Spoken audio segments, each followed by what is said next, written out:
Welcome back, fellow armchair general. This is Gamer 1745 here with my continuing playthrough and look at Imperator Rome. Is this good now? Well, we've been sort of talking about that, and we're going to continue as we play. It's definitely greatly improved over the release version of this. Okay, well now we're going to do the Architecturia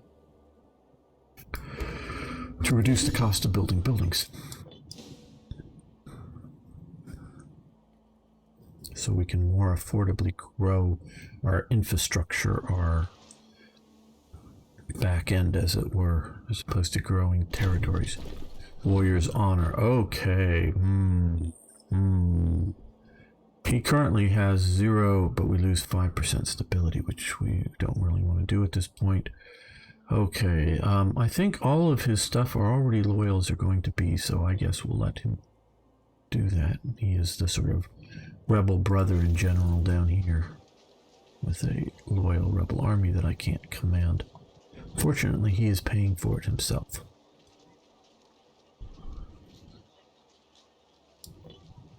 Which does mean if anybody attacks us, that army will go after them too, but hey.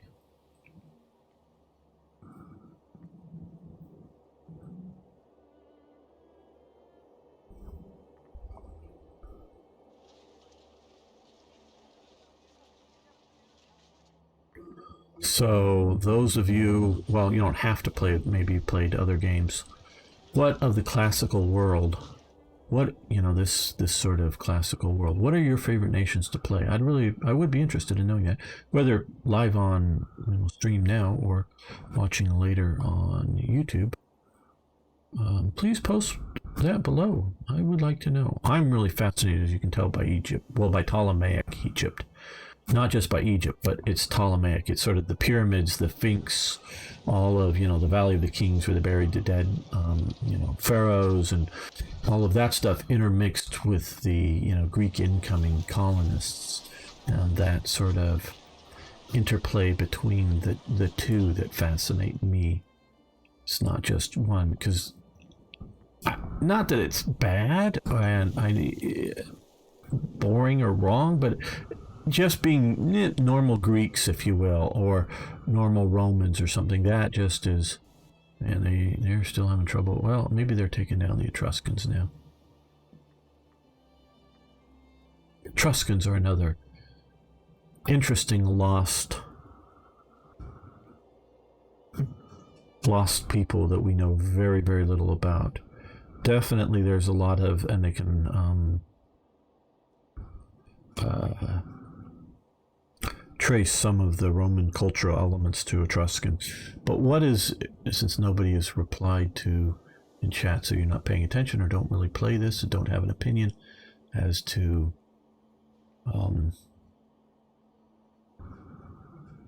what's your favorite country to play? What was, bountiful harvest. Yeah, we'll do stability. We're still trying to regain our stability back, more money. Well, okay, you don't have Imperator Rome. I don't know if you've played any other classical era, games. Or just what country you're most, interested in at the time. What is the biggest cultural difference that, at least I think, is generally known between the Romans and the Etruscans? I don't know if for sure you would put the Etruscans into a Latin culture. I mean, there's definitely some of these other tribal groups are definitely, I don't know that I can name them, of the Latin culture, but we do see down here some, Hellenistic city-states that are also, Syracuse down here, which is this, I guess. Not that would be, or is this? Oh, this is Syracuse. Okay, Syracuse. Yeah, that's it, down there. Syracuse is a major Greek colony that big wars going on. So not all of this, not all these people we would go with Latin, but I guess they're considering it, well, Etruscan, but I guess it's Etruscans. Remember, Italic is what they're calling it, Italic group. But what's the biggest cultural difference between Etruscans and Romans?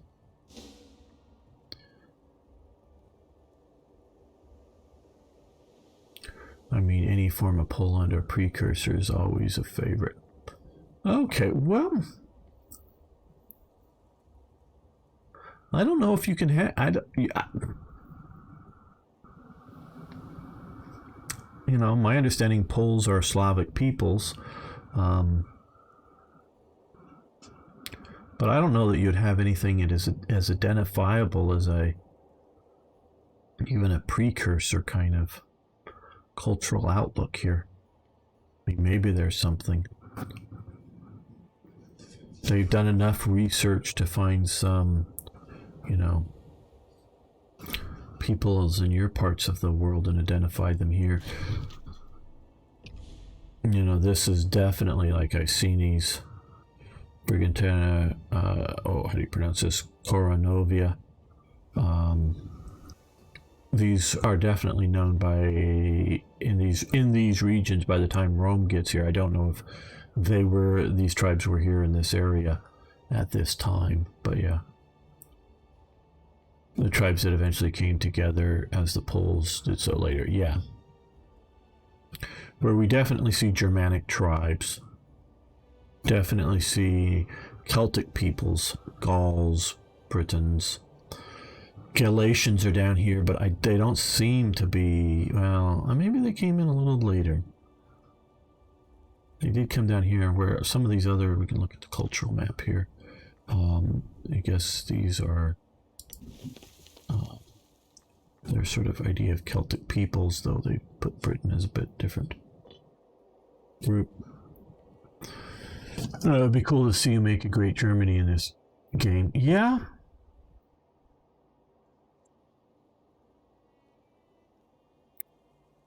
That would be interesting.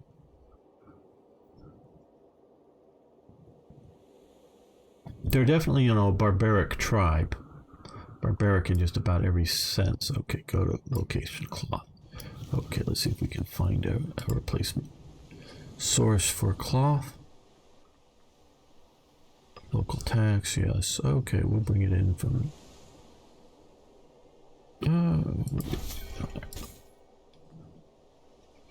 First written account of Poland is 1070. Okay, or so.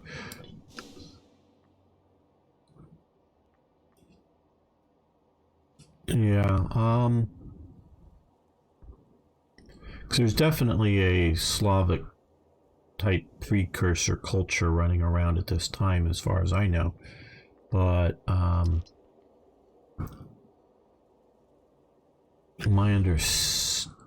know. But there's a lot of Germanic peoples. I don't know if this whole area here that has tribesmen is just pure modern lack of knowledge, or somehow a knowledge that there was a lack of any sort of political organization, other than just sort of random groups here. So I don't know. Marcus Aurelius Antonius Augustus, hello, and how you doing? Still a superficial game. Historical accuracy is meh. Yep, even Rome first had the Stasi principles enter any back in 2004. The interface of Imperator Rome looks 10 years outdated. Okay, well, I don't know that the interface, I'm going to agree with you, is outdated. Not saying you didn't see it 10 years ago, but I think it's a good interface.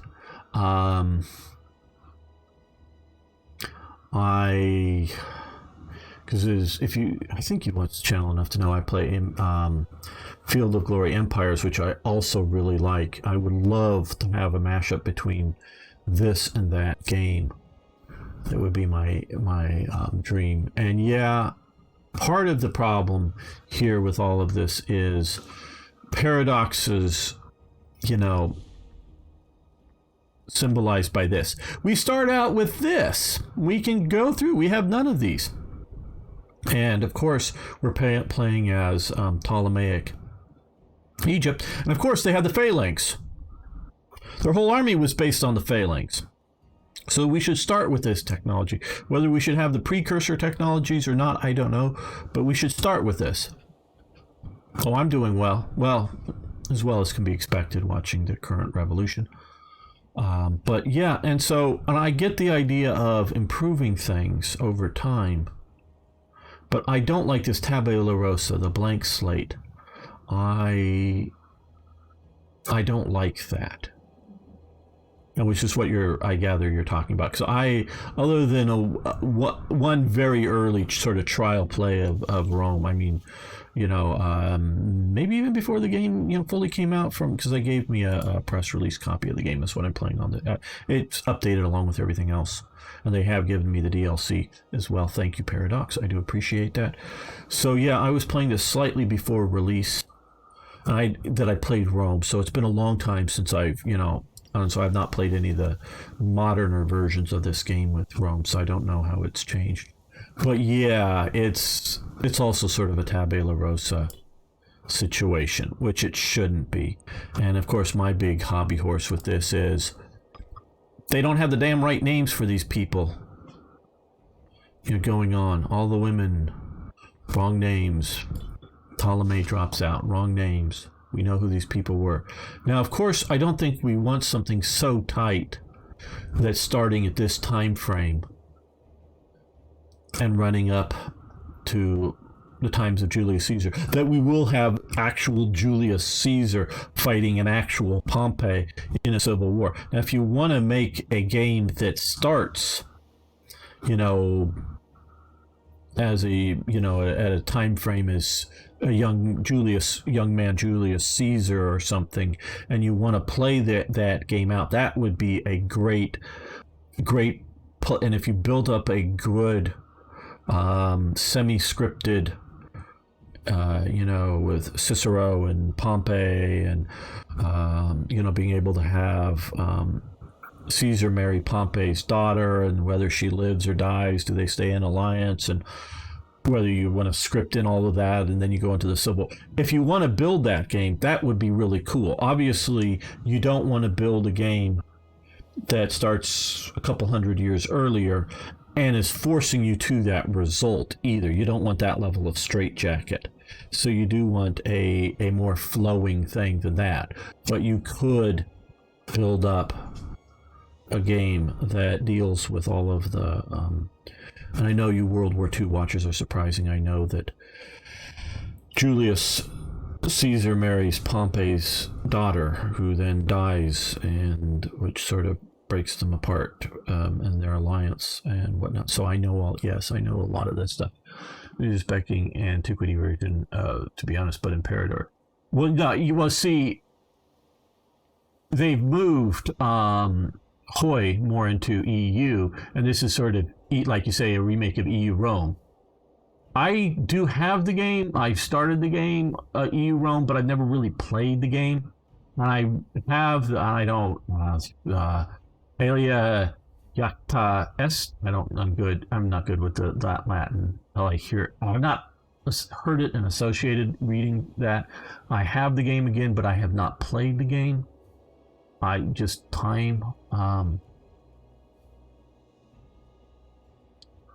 so, yeah, and see, the game I dream of is a mix of sort of this, mixed with significant elements of Field of Glory Empires, which is really good. And if you haven't played that, you should at least catch some of my videos on it. And the way they integrate Field of Glory 2, the sort of battle game, into it to fight the battles if you want. I like that, and I would love to see that. But I would also like to see integrated in sort of Caesar 3, the sort of city and province building game, where you're actually designing the cities. And yeah, a big empire, that could be a lot to do. But you could just leave most of the cities on, like if you're playing as Rome, you may just micromanage the city of Rome, but leave the other cities on to sort of their local governor / AIs to run it if you want. And I would really love, that's the game I would love, with city management, with trade management, something like this, but also something like Empires as well, sort of a mix. Oh man, I could dream up a wondrous game. I think you would like it. We'll call you Marcus. But would be something of a sandbox because it would be so multi-generational and it would start. I like the sort of the start of the Hellenistic period. I like shortly after. I sort of like this start time period in that they're starting sort of at the stage that the Diadochi more or less firm up their political holdings after, Alexander's dead. Now, of course, they continue like is happening here, though Macedonia didn't take out a big chunk of Antigonid's empire in the center here, but it wasn't super firm, super solid, but and so but that sort of stage that you're set, and in that sort of world, I like that start time. But hey, start of the Roman civil, the I don't know if you want what's the Julian Civil War or whatever you want to call that civil war, and the lead ups to that would be a great start for a Rome game as well. Okay, I see where you're coming from. My dream was an antiquity version of Hoi 3 with all the research and production options. That would be awesome. Okay, well, you see, and here we go. Here's a difference, in my opinion, and it's sort of getting to what I'm talking about with the thing.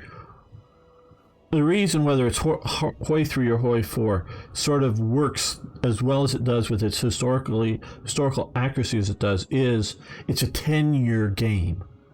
It's starting in 36. It more or less will, it can stretch longer if you want, or it could theoretically be done earlier, but more or less ends in, 45.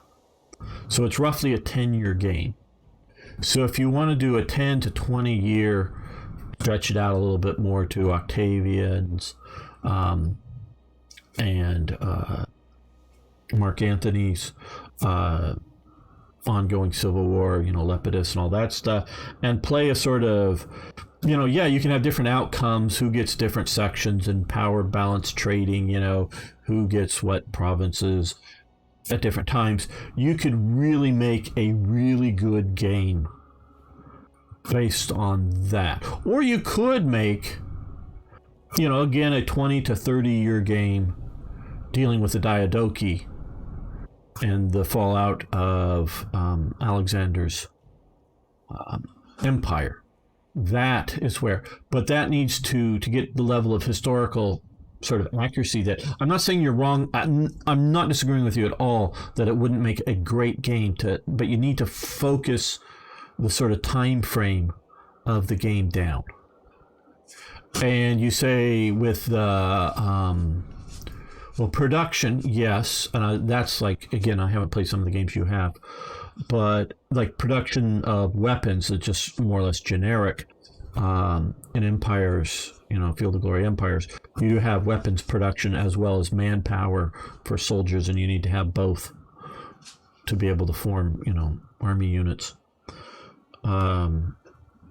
Production, yes, that's good, but I don't know how much in that sort of tighter time period are you going to get much on the way of research to do that well. Now, if you're talking about, a multi-100-year game, absolutely. There's like military, government, various research type things that can be done.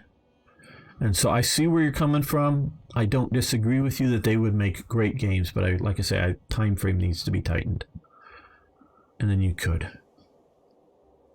make a really good setup like that.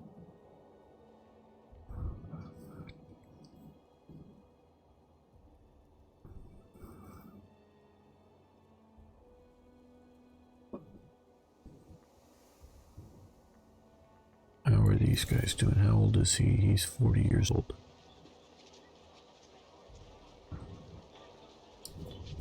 Yeah, no, I'd want to play one of those. I could play a Diadochi, and which wouldn't have some of the conquest bonuses, and particularly with the Diadochi era, you're looking at a limited pool of phalanx, proper trained soldiers. How many of the proper silver shields do you have in your service? And that's a limited resource. Yes, maybe a little bit of recruiting for those because they did do some of that, but all of that. So what do you do with your captured soldiers? Your other captured phalanx. Do you try to recruit them? Yeah, I figured, fair enough. Yeah, I got that. And all of that. That could be a real sort of interesting game. Because really, the soldiers that really counted for anything at the time of the Alexander's death, the only thing that really counted were the phalanx. There were still some city-states producing hoplite or hoplites, however you want to pronounce that, troops that were still good, but they would be crushed by equal number of phalanx, but they were still useful. And everything else was just sort of skirmish soldiers that were around the edge of the battlefield that you'd need, whether it's archers or slingers or javelin throwers or something like that. But the deciding point of the battle was the phalanx by that point. And that's what mattered.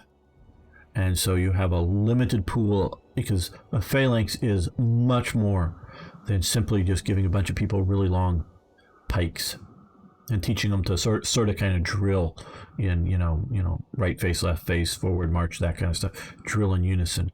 It's more than that. A lot more than that. Okay, we're going to continue on our increase the Freeman output. But I do like how they've increased the numbers of, if you will, religions or, gods that you can have, and they have different effects, so it isn't all just the same thing with different face. So they've improved this. This is sort of how they should have released the game in this state. And then worked on from there. Because a lot of people don't understand the cost of producing something like this. And if you want a full game, fully done, fully developed, wait until whether it's Imperator Rome 2 or Vicky 3 is out, or at least announced, and then hey, Victoria 2 is done, now go buy it, or you're just going to deal with DLCs that continue to add to the games. Okay, apprehended after making a scene in the mausoleum of Alexander the Great, a strange but curious, intelligent man, Rahimi Barca.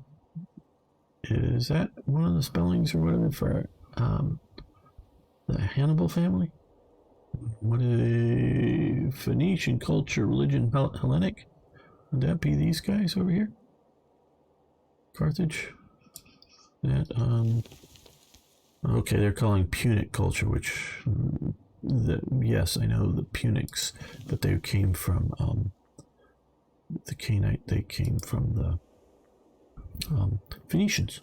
Phoenicians came over and settled over here, and they grew into the Punic or Carthaginians. Has been hauled in front of us for summary judgment. He remains reticent about his reasons for disrespect in a memorial, but we should appease him. Okay. Becomes a prominent family of Egypt, gains prominency, loyalty. Let him rot. We gain some tyranny. We gain some needed popularity. Or put him to death. We gain even more tyranny and more popularity. Wow, he looks like an impressive military and political leader, though. Okay, families. Show families, okay.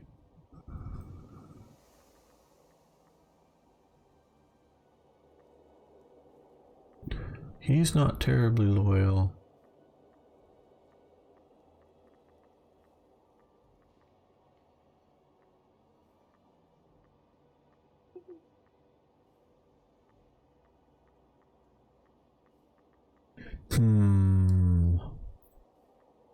I think we will just go with this to get more popularity. We will get some tyranny, but that'll decrease. It'll just be a little bit. And even though he does look like a good leader to have in our thing. What I think will happen, because a similar different character happened to me, it went, oh, you've got too many families now for the size of Egypt, and it got rid of one of these families, and it sort of created another pseudo family. Now this family sucks pretty badly because they don't have any women in it though, but we have a lot of women in our family. And that's another problem with this game currently. It seems to run out of women. Well, because the families marrying within themselves, which really wasn't done with the Egyptian or the because Zenoid. Yeah, they're another problem with this is because they allow family members to marry here in Egypt. All these Greek families are marrying in and amongst these themselves. Now, okay, we'll let them rot, but okay. To the best of my knowledge, and I'm going to take people to mean what they're saying and not meaning it figuratively. They have at least one set of correspondence that were sort of, and I know I've mentioned this, and I think in the earlier streams, in sort of middle class, if you will, Egyptians, husband and wife, separated over a distance for a while, corresponding with each other, calling each other brother and sister. I don't know of a clear source. And again, I'm saying I don't know doesn't mean it doesn't exist. I just ignorant of, and they may. I don't know of a standard convention that husbands and wives always called each other brother and sister as some sort of thing. Because if you look at some, I'm going to stop this because I'm sort of thinking and talking. Some religious conventions in the Protestant world, they, we're talking in 18th century and whatnot, will call either everybody or at least fellow members of the religion brother and sister. And they don't mean it because, they're not brother and sister, and they're not even, related through marriage, so it isn't even like brother-in-law and sister-in-law or whatever. It's just purely a sort of religious convention. I don't know of that existing in ancient Egypt. I just don't know of it. We do know that it's clear that at the royal family level of the multiple Egyptian dynasties, particularly the native Egyptian dynasties, of definitely close, including brother and sister, family marriages. We know that to be a fact. So with some of this other evidence, I'm going to take in the lack of contradictory evidence that I know of to say that when you find writings of husband and wife, and it's clearly from the thing that they are husband and wife, referring to each other as brother and sister, that they were brother and sister, and this was lower down on the social totem pole. So this is something that was done to some degree, I don't know how common, but done to some degree in Egypt. This is not something done at all within Greek culture, as far as I know. I'm not saying relatives didn't get married at some point, cousins, yes. I mean, how far do you expand out the term cousin as we currently use it in English? It could be people fairly damn distant to yourself. So, and if you're looking, a lot of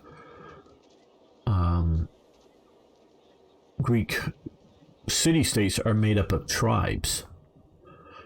And they're not, like Native American or Indian tribes or whatever you want to call it. They're sort of groupings within the city-state.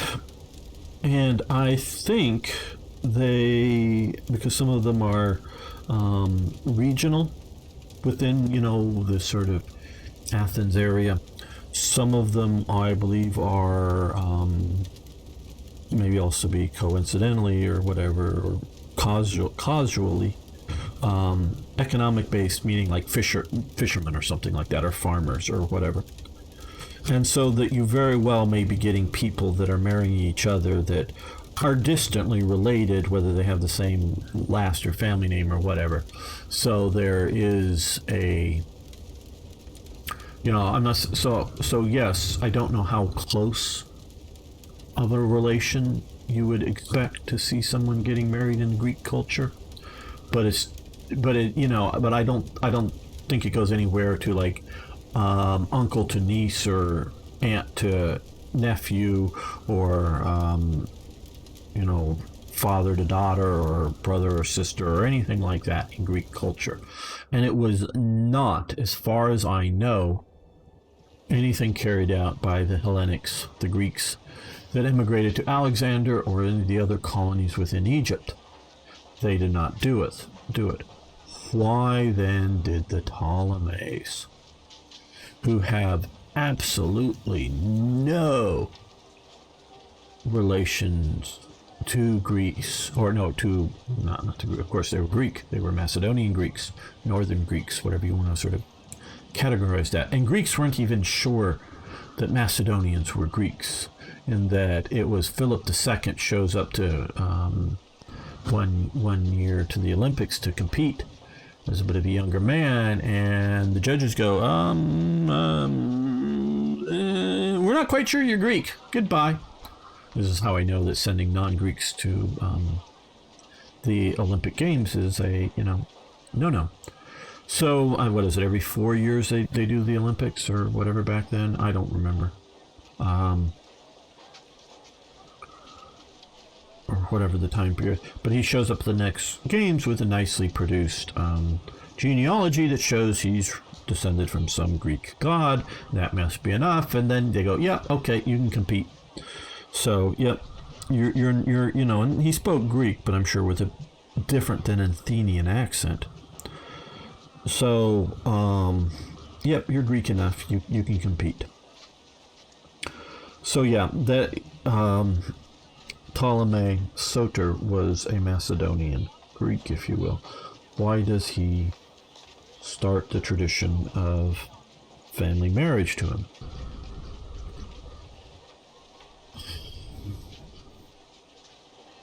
I'm not the first, so it means I'm not the only one to have this belief, theory, idea, whatever you want to call it. I believe Ptolemy was Alexander the Great's half-brother. But unlike his other well-known half-brother, Philip III, who had some mental problem, we're not sure what it was. Nobody thought him capable of being any sort of ruler. Though, of course, the Diadochi pledged themselves to rule the empire in the name of Alexander the Great's son and his brother as sort of joint titular heads.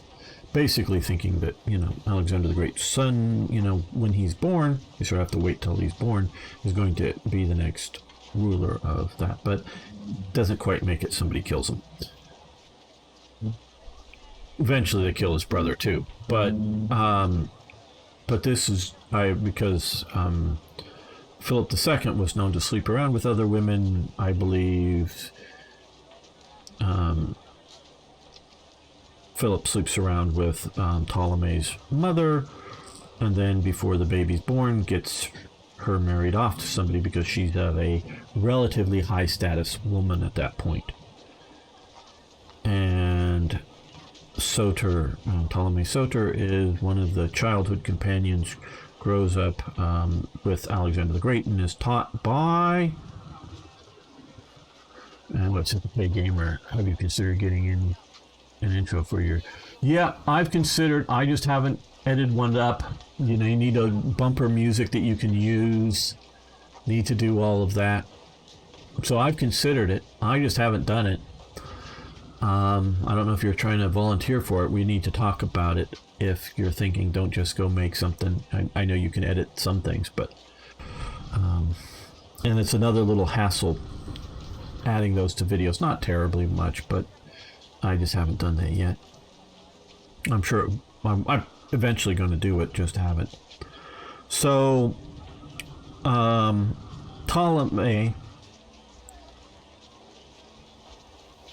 does something that is very important and very telling, that apparently nobody else really thought of doing. I think Alexander the Great, I'm trying to remember, requests to be buried at Siwa. I think that's his request. But basically the Diadochi, which are sort of the successors slash generals slash companions of Alexander the Great, decide to send the body back to the sort of family burial plot in Macedonia. I don't know where it is. It's somewhere up in here, where they've dug it up and they found the tomb of his father, Philip II. They're very damn sure that's him. I mean, he has the sort of really delicate oak leaf gold crown in there, and the skull has an eye wound. You can tell from the skull. You know, the skull had above and below the eye is cut on the eye that, you know, Philip II was missing an eye because of a sword wound or whatever, sort of knife wound or something from a battle. So between the wound and some of the royal regalia that would be expected from a Macedonian king, they're damn sure that is Philip II's tomb that they were able to excavate. So that's where they were going to move Alexander the Great's body. What is important about Alexander the Great's body is the person who the succession rule for Macedonian kings is the next king is the person who buries the previous king. So he who buries the last king is the new king. And so that could be father dies, could be old age, could be, you know, sickness, could be a wound in battle, you know, gets infected, dies, you know, son takes father off, buries him in a, you know, ceremony publicly. He's the new king. Could be king is in battle, loses to the other, and it would need to be, to succeed him, you needed to be a Macedonian noble. You know, it wasn't going to be some slave who got a hold of the body and buried the body. It wasn't going to be some foreigner. So if some Celts or something came across the border and fought a battle and defeated the Macedonian king, just because whatever tribal chief or whatever that might be buries the body, doesn't mean he gets to become the king of Macedonia. Needs to be, you know, a Macedonian of reasonably high status. So there is a status element to that, you know, that you have to be of the acceptable type. But say if you were of the acceptable type and you, whether you consider it rebelling against them or whatever, or sometimes there might be other sort of things, but you come and defeat the current king and then you bury him, and you normally bury him with respect. You're now the successor. You're the new king, and that's sort of why you would bury him with respect, to show everybody that, you know, in a very well-marked grave, here is, you know, the last king, now I'm the new king. So Ptolemy sets up a raid to capture the cortege, the funeral procession, which supposedly had thousands of people in it, not just thousands of guards, but thousands of people moving across, and it was through Syria at the time. Come up here to capture the body. And at first he buries it, I think, in Memphis for a few years while setting up and establishing Alexandria as the city. And then once he builds the mausoleum, transfers the body up to there. So that has absolutely nothing to do with his right to rule in Egypt, especially as the Egyptians would see it. They wouldn't care, wouldn't bother him one way. But what he is saying is, I am Alexander the Great's successor, because I buried the last king of Macedonia. I buried the last, or the only king of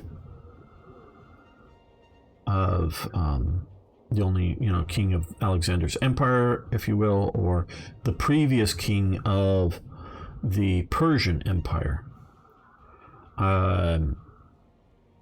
Alexander the Great, of course, and I don't know the details right as I'm speaking now, but does get a hold of at least the head, because that's what's brought to him, I believe. But I think he asks to has the somebody go collect the body of Darius, and he buries, in some sort of, tomb, the previous king of Persia, which may mean nothing to the Persians, but to the to the Macedonians means he's the new ruler of the Persian Empire.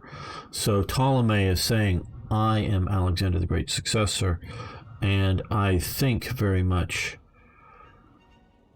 to get back to why they do a lot of family marriages, is because it's the importance is the blood relation to the to Alexander the Great, but also to Philip II, which he I think believes he's descended from, and they want to keep that family legitimacy bloodline generation after generation as relative pure as possible. It's not 100% pure, because there's only my knowledge of any of the there's a lot of sons, a lot of daughters, a lot more daughters, I think, that survive to adulthood, and a lot of the daughters get married off in different places. One of the daughters gets married off to the Seleucid ruler. One of her daughters then comes back and marries, and the Seleucids are another Macedonian family, but who don't marry only amongst Macedonians, and definitely don't do the family marriage stuff. So they're not like pure Greeks at all, but they're, and there is not such a strong racial identity with the Greeks that expand. They're not looking for, they don't look too much to skin color. They look to culture, as far as I know. So if you grew up in and especially if so they don't worry about, are you half Macedonian and half Egyptian or something? No, it's that you grew up in a Macedonian household, whatever your genetics are, you're Macedonian. But they often worry about marrying other, Greeks or Hellenics. Again, not based so much on race at the sort of more elite levels. It's based on culture, as far as I can understand. So they do, so that one sort of Seleucid does, but who has Ptolemaic descendant, comes back into the Ptolemy line. And of course, there's, as the family does sort of branch out and get further away from any real chance of succession, they of course mostly are marrying either other Greek families in Egypt. Well, that's why you get a lot of Ptolemies, plus just people naming their children after the ruler,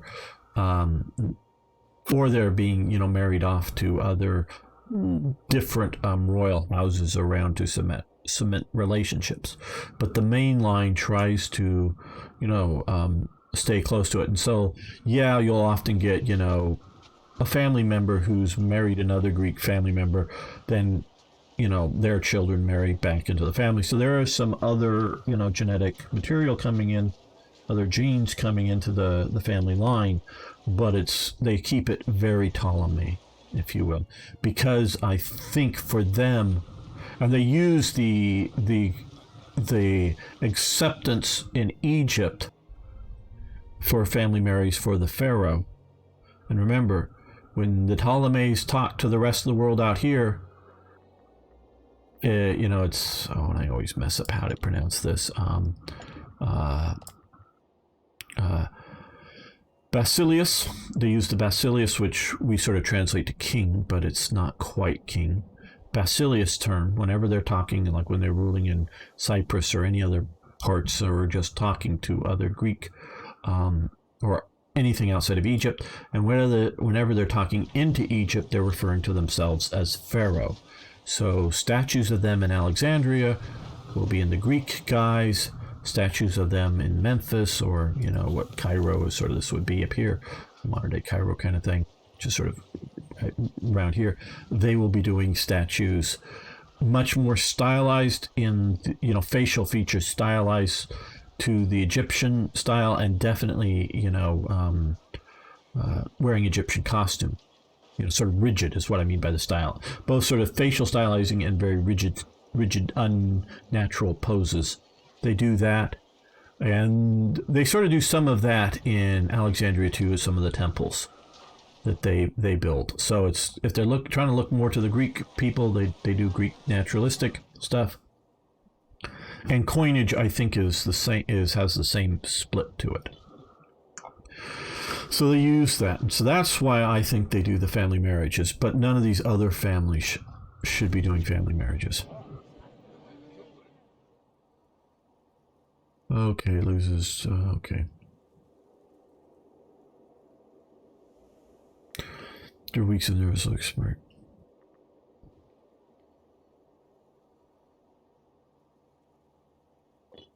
Well, we don't want to lose popularity. We're still trying to come back. And we're going to end, after that talk, we're going to end this episode. I want to thank you all for watching. Thanks for liking the video. If you haven't already, please subscribe to the channel. Tell a friend about it. Really do appreciate all that. See you next time for more historical gaming.